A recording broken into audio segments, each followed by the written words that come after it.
እንግዲህ ሀና ስልክ ሲደወልላት አዲስ ስልክ ፈጽሞ ማንሳት አትወድምና አሁን ላይ ሀና እጅጉን በጣም የሚያሳስባት የአባቷ ጤንነትና የአባቷ ሕክምና እንዲጠናቀቅላት የብር ጉዳይ ነውና ትኩረቷን እንግዲህ ወደ ወይዘሮ ሜላት ቤት አርጋለች። ስራዋን እንግዲህ ቀና ደፋ እያለች እንግዲህ ሌት ተቀን ሳትል ወጥራ ትሰራለች። ስልክ ሲደወልላትም የምታውቀው ሰው ካልሆነ በስተቀር እንዲህ ሀናን በዋዛ ስልክ ደውሎ ማግኘት እጅጉን በጣም ከባድ ነው። እንደምናስታውሰው ከሆነ በባለፈው ክፍል እንግዲህ አንተነህ በተደጋጋሚ ሲደውልላት እሷ ስትዘጋበት፣ እሱ መልሶ ሲደውል እሷ ስትዘጋበት፣ በስተመጨረሻም ሰላም ስልኩን አንስታ ነበረ ጉዷንም ያወቀችው ማለት ነው። እናም እንግዲህ ዛሬ ደግሞ እንደተለመደው አዲስ ስልክ እንግዲህ ሲደውልላት ነበር። አሲር እንግዲህ በፍቅር በኩል መልእክት እንግዲህ ለሀና ልኳል። እሱም እንግዲህ በአካል ተገናኝተው እንዲያወሩ ነበረ። ነገር ግን ሀናን የምታገኝበት እጅጉን በጣም መንገዱ ርቆባታልና በተደጋጋሚ ስልክ ስትደውል ስልኩን አታነሳም፣ አትመልስም ነበር ሀና። ይህንን የተመለከተችው እንግዲህ ሰላምም ስልኩን አንሺው እንጂ ስትላትም ነበር።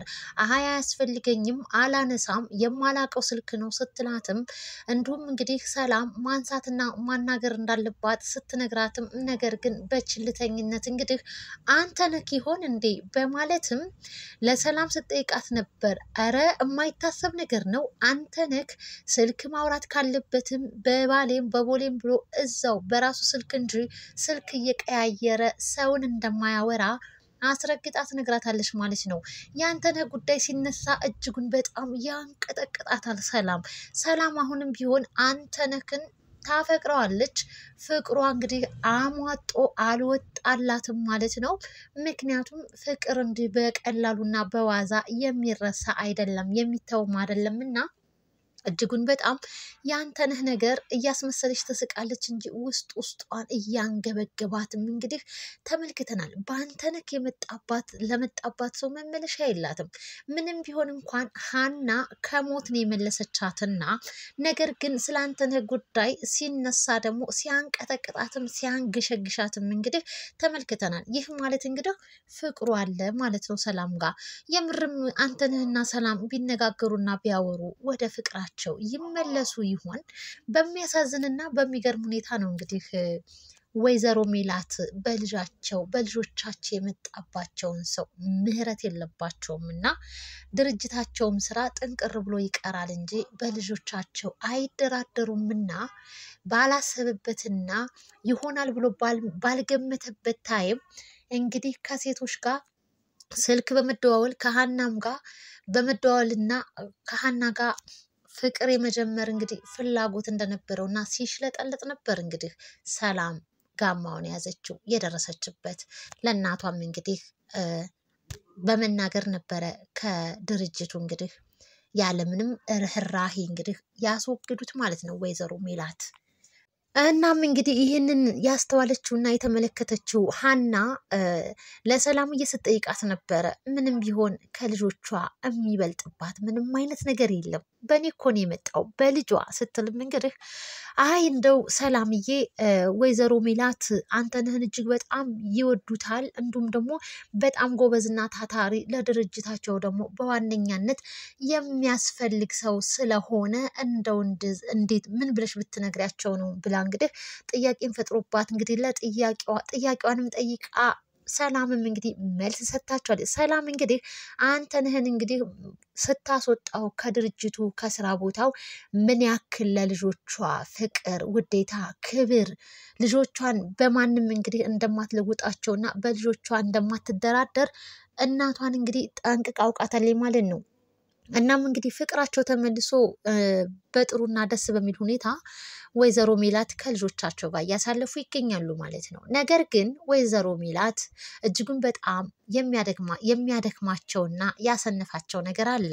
ሀሴት ነች። ሀሴትን እንግዲህ በልጅነቷ እንደጠፋችባቸውና ሀሴትን በአሁን ሰዓት ማግኘት እንደማይችሉና የትና ወዴት የውሃ ሽታ ብቻ ሆናባቸው እንደቀረች ልጃቸው እጅጉን በጣም ይብሰለሰላሉ። ይህ ትልቅ ድክመታቸው ነው ለወይዘሮ ሜላት።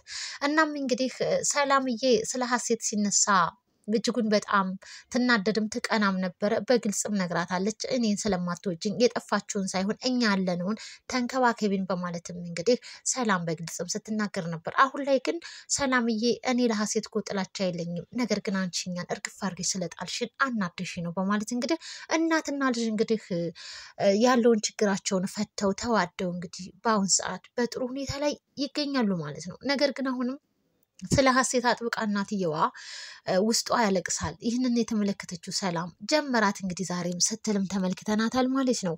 ሀና እንግዲህ ከነ ወይዘሮ ሚላት ቤት ስራዋን ጨርሳ ወደ ቤት በምትሄድበት ሰዓት ያ በተደጋጋሚ የሚደወልላት ስልክ እንግዲህ ይደወላል ማለት ነው።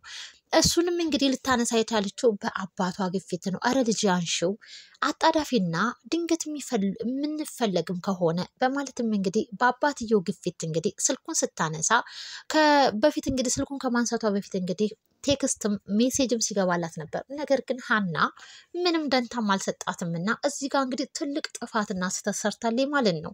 ስልክ ማንሳትና ሰዎች የደወሉበትን ምክንያታቸውንና ፍላጎታቸውን አንስተን እንግዲህ ስልኩን ንግግር በማድረግ እንግዲህ ማወቅና መረዳት አለብን። አንዳንድ ሊያመልጡን የማይገቡ ነገሮች ሊያመልጡንም ስለሚችሉ ምክንያቱም እንግዲህ አሲር እጅግ በጣም በሚያሳዝን ሁኔታ እንግዲህ እንጀራ አባቱ ምክንያት እንግዲህ በሪስፔክተሮች እንግዲህ ተይዞ ሄዷል ማለት ነው። እናም እንግዲህ ይህንን የተከታተለችውና የምታውቀው ፍቅር የእንጀራ እናቱ ነበረች። ይህን ነገር እንግዲህ ወደ እስር ቤት ሄዳ እንግዲህ ጠይቀዋለች ማለት ነው። ነገር ግን የሀናን አድራሻ የተናገረው አሲር ለሀና ያለውን ነገር እንድታሳውቃት ነበረ። ነገር ግን ፍቅር ልደርስባት አልቻለችም። በስተመጨረሻም በስልክ አውርተዋል። ነገር ግን ገንዘቡ የሚባል ሰው እኔ አላውቅም በማለት እንግዲህ ሀና ተናግራለች። ሀና እንግዲህ የምታውቀው ጆሮ ወይንም ደግሞ የሀና አባት ለብቻቸው ባወጡለት ስም አሲር በሚባለው ስም ነው።